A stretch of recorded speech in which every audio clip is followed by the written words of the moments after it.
Hello everyone, स्वागत है आप सभी का हमारे यूट्यूब चैनल आदर्श टीचिंग सेंटर पे।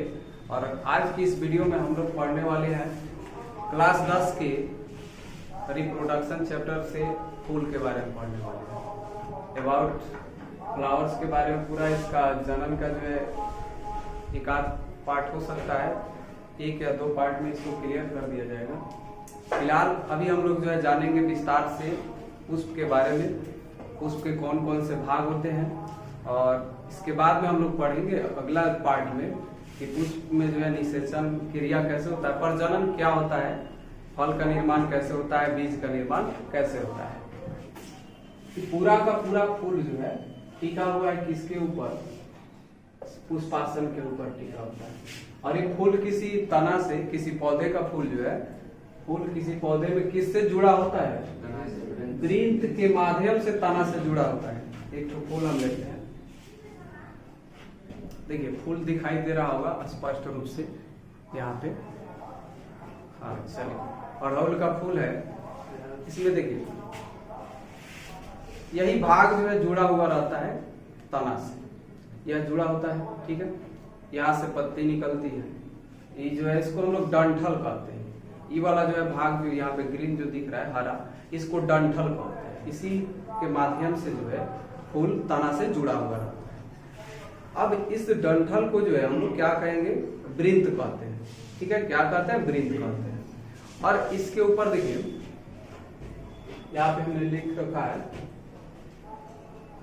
कि यहाँ पे वृंत है, ठीक है। ये जो है पतला वाला भाग दिख रहा होगा इसमें, इसको हम लोग क्या कहते हैं, वृंत कहते हैं। और वृंत के ऊपर, इसके ऊपर देखेंगे यहाँ से जो भाग होता है थोड़ा सा मोटा हो जाता है।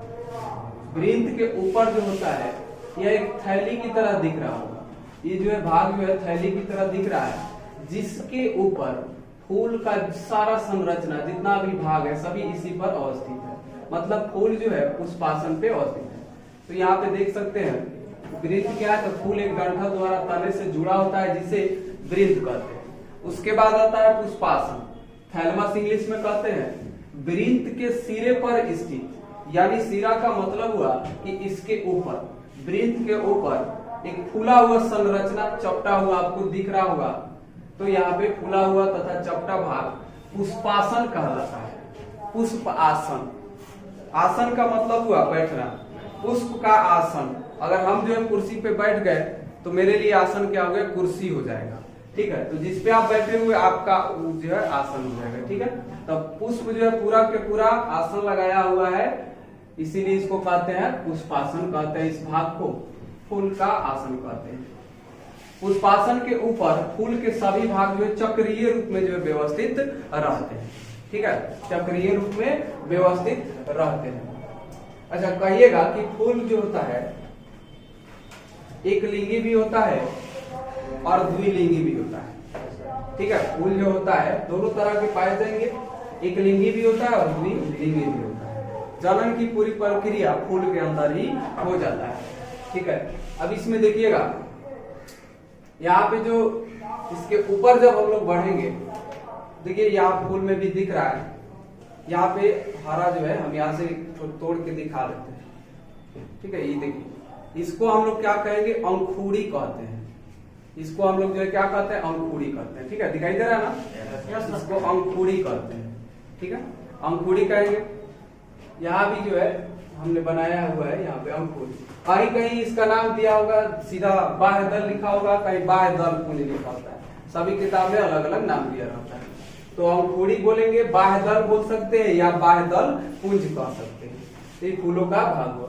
इसके ऊपर जाएंगे तो ये वाला जो है, देखिए इतना खूबसूरत सा संरचना है फूल का। तो इस वाले भाग को हम लोग क्या कहेंगे, देखिए तोड़ के दिखाते हैं। इसको हम लोग जो है पंखुड़ी कहते हैं। अंकुरी के ऊपर जो रहता है उसको पंखुड़ी कहते हैं।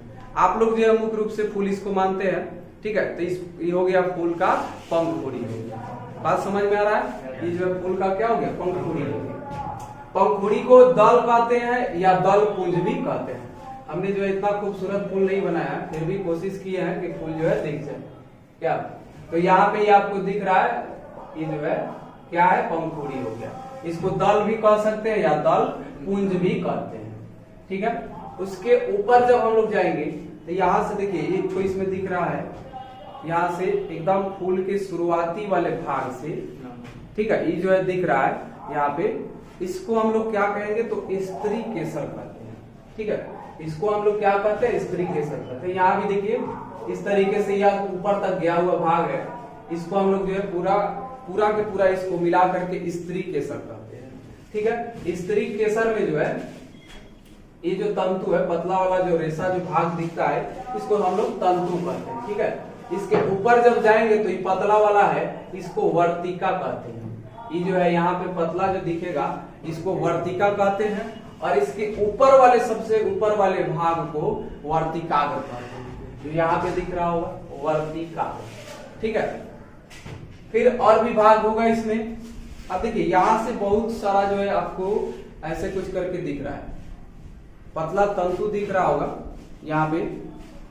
देखिए पीला कलर जो लगा हुआ है ना, इसके केस की तरह जो है, बाल की तरह एकदम पतला पतला सा सबको दिख रहा है। ये जो है संरचना, इसको हम लोग जो है ना तंतु कहते हैं, पतला जो है रेशा जो रहता है उसको। ठीक है, इसको तंतु कहते हैं। यही तंतु के जब ऊपर जाइएगा, तंतु के ऊपर वाला जो भाग दिख रहा है, पीला कलर लगा हुआ है, ठीक है, तो ये जो होता है परागकोश होता है, परागकोश होता है। और परागकोश के अंदर जो होता है, परागकोश में ही ये पीला कलर का जो है, आप लोग हाथ में ऐसे करिएगा तो पीला रंग का जो है कुछ लग जाएगा। ठीक है, देखिए हाथ में जो है पीला जो है लग जाता है। जब फूल आप लोग तोड़ते हैं तो हाथ में पीला पीला का कुछ जो है कण जो है हाथ में आ जाता है, तो ये जो होता है परागकण कहलाता है।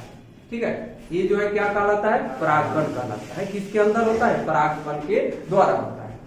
पूर्ण रूप से अगर हम जन्म में देखें तो इसी का जो है योगदान होता है। आगे बताएंगे आपको किस तरह से परागण होता है, परागकण कैसे, ये जो है नीचे से स्त्री केसर में कई जो नलिका जो है दिख रहा होगा, उधर एक और हम फिगर से बताएंगे आपको, यहाँ से कैसे परागकण झड़ के एक नलिका के माध्यम से जो है नीचे की तरफ आता है और उसका निषेचन होता है। तो इस पे हम लोग जो है आगे चर्चा करेंगे। अभी फिलहाल हमने देखा कि फूल का कौन कौन सा भाग है। ठीक है, अब इसके बारे में जो है थोड़ा सा डिफिनीशन भी हम लोग देख लेते हैं।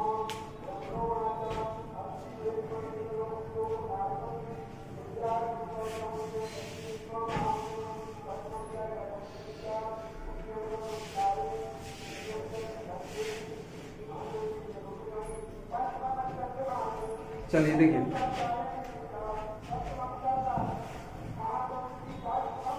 अब यहां से हम फूल को पूर्ण रूप से तोड़ देते हैं। देखिए यहाँ से इसका हम जो है पंखुड़ी पूरा निकाल दिए। ये इतना निर्दयी है, इतना सुंदर फूल को जो है तोड़ दिए, है ना। जब तक इसको तोड़ेंगे नहीं तब तक छोड़ेंगे नहीं, मतलब इसके अंदर बताएंगे कैसे। देखिए अंकुड़ी पंखुड़ी सबको निकाल देते हैं। यहाँ से हम जो है अंकुड़ी को भी निकाल दिए। अंकुड़ी ना पाते हैं किसी को मार के तोड़ लो, अंकुड़ी पंखुड़ी सब तोड़ दें, आते है ना। तो इसका अंकुड़ी पंखुड़ी सब तोड़ दिए। अब बचा कवर, देखिए यहाँ से इसको भी हटा दें। अभी जो दिख रहा है आपको स्त्री केसर दिख रहा है। चलिए तो ये जो है मात्र इसमें जो है स्त्री केसर को निकाल के रखा गया। ठीक है, यहाँ पे हम थोड़ा सा दिखने के लिए इतना लंबा चौड़ा बना दिए हैं। इसको ये जो है नीचे वाला दिख रहा है, ये देखिए, ये पूरा का पूरा क्या है, अंडाशय है। ये वाला जो है भाग अंडाशय है। ठीक है, अंडाशय है। तो अंडाशय में यहाँ पे देखिए बीजांड पाया जाता है। कहिएगा कि सीधे बताना शुरू करिए, डिफिनीशन वाला बताइएगा ना, डिफिनीशन भी देख लीजिए। देखिए फूल दो तरह के होंगे, एक अपूर्ण होगा, दूसरा पूर्ण होगा। अपूर्ण का मतलब हुआ कि पूर्ण रूप से उसमें जो है उसका भाग विकसित नहीं हुआ होगा। अपूर्ण का मतलब हो गया कि उसका सारा भाग विकसित हो गया होगा, तो वह पूर्ण फूल कहलाता है। ठीक है, जैसे कि हम उड़हुल का फूल लिए थे तब पूरा पूरा भाग में इसमें आपको सब दिखा दिए, तो पूर्ण फूल हुआ। ठीक है, एक पूर्ण फूल के जो है चार प्रकार जो है भाग, चार पार्ट होते हैं, अंकुड़ी पंखुड़ी पुंकेसर और स्त्री केसर होता है। ये सब बता दिया है कि अंकुड़ी को बाह्य दल और पंखुड़ी को दल या दलपुंज कहते हैं, पुंकेसर को पुमंग भी कहते हैं, स्त्री केसर है जयांग भी कहलाता है। तो फूल के जो दो बाहरी अंकुड़ी दिख रहा है, अंकुड़ी और पंखुड़ी, ये जो है सहायक अंग होते हैं, ठीक है। इसका कोई विशेष काम नहीं है, बस फूल को जो है फूल की सुंदरता बढ़ाने में जो है काम आता है।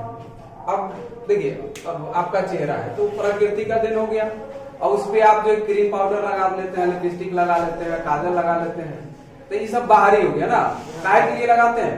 तो मतलब पहले से तो सुंदर है, ये मतलब और भी सुंदर दिखने के लिए ना, सुंदरता में चार चांद लग जाए। वैसे ही ये जो है सहायक अंग है, इसका विशेष कोई काम नहीं है। ऐसा नहीं है कि आप लोग जो है अपना चेहरा पे क्रीम व्रीम ना लगाएंगे, लिपस्टिक ना लगाएंगे तो सुंदर नहीं दिखिएगा और आप बेकार है, ऐसा नहीं है, बिल्कुल नहीं है, ऐसा नहीं है। अरे बिना मेकअप के कोई व्यक्ति खराब हो जाता है? खराब बिल्कुल नहीं, मेकअप किया जाता है थोड़ा और भी सुंदर दिख रही है, ठीक है। तो बेचारे फूल के भी आसपास अंकुड़ी पंखुड़ी होता है ताकि फूल जो है सुंदर दिखाई दे। हम लोग भी कपड़ा उपड़ा पहनते हैं सुंदर सुंदर सा 4000 5000 के, ताकि सुंदरता में और चार चांद लग जाए, बढ़िया से दिखे का। आप तब ना निहारेंगे चलेंगे तो अच्छा फलानुआ जीन्स पहन ले, हमरा से ठीक बा, लेकिन हमरा से ठीक नहीं किए। लड़की सब भी है वैसा नहीं, कपड़ा खरीदे महंगा महंगा, वो ठीक है पहन ले बा, माने हमारा लेखा थोड़ा ही बा, हमारा लेखा ना लगे ना, मतलब कुछ भी हो हमारा जैसा ना हो सकता था ना। खैर इधर भी अंकुड़ी पंकुड़ी लगा देंगे, अब देखिए तो अच्छा लग रहा है, नहीं अच्छा लग रहा है, साफ बेकार लग रहा है, ऐसा लग रहा है कोनो जो इस मार उड़ के नोच नाच दिया है। अब आप ही का मार उड़ के कपड़ा उपड़ा फाड़ फोड़ दे तो बढ़िया लगेगा, सुंदर नहीं लगेगा। तो देखिए इसका भी बेकार लग रहा है बेचारे को, फिर भी हम समझाने के लिए ले लिए हैं, तो ये समझ लीजिए। इसको पूरा के पूरा क्या कहेंगे? अंडाशय कहेंगे। यहाँ देखिएगा ये वाले भाग को वर्तिकाग्र कहते हैं, इधर जो है वर्तिका दिख रहा होगा, ठीक है। तो स्त्री केसर क्या है, पुंकेसर क्या है? ये तो सहायक अंग हो गया, अंकुड़ी पंकुड़ी हटा दीजिए, इसके बारे में विशेष चर्चा नहीं होगा। विशेष हम लोग किसके बारे में पढ़ेंगे? पुंकेसर और स्त्री केसर के बारे में। पुंकेसर क्या है? तो फूल के नर जनन अंग को पुंकेसर कहते हैं, ठीक है। नर और मादा दोनों जो है पुष्प में पाया जाता है, स्त्री और पुरुष के अलग अलग जरूरत इसमें नहीं होता है, समझ रहे हैं बात? ऐसा थोड़ी है कि इसमें पुरुष फूल जो है अलग है, स्त्री जो अलग है, दोनों जो है इसी में पाया जाता है का। मानोगे स्त्री और पुरुष अलग अलग, जंतु में भी स्त्री पुरुष अलग अलग। इसके बाद हम लोग इसके बारे में आने वाले हैं, का टॉपिक जल्द आने वाला है। तो देखिए पुंकेसर के दो मुख्य भाग होते हैं, समझ गया ना। पुंकेसर किसे कहेंगे? तो नर जनन अंग को पुंकेसर कहते हैं, ठीक है। और पुंकेसर के दो भाग हो गए, एक हो गया तंतु और दूसरा हो गया परागपुंज। तो तंतु हम आपको बतला दिए कि ये होता है पतला चितला होता है, केस की तरह जो है एकदम धागे की तरह पतला होगा, ठीक है, पतला लचीला लंबा। चलिए देखिए तो क्या पढ़ा रहे थे? स्त्री केसर तक हो गया।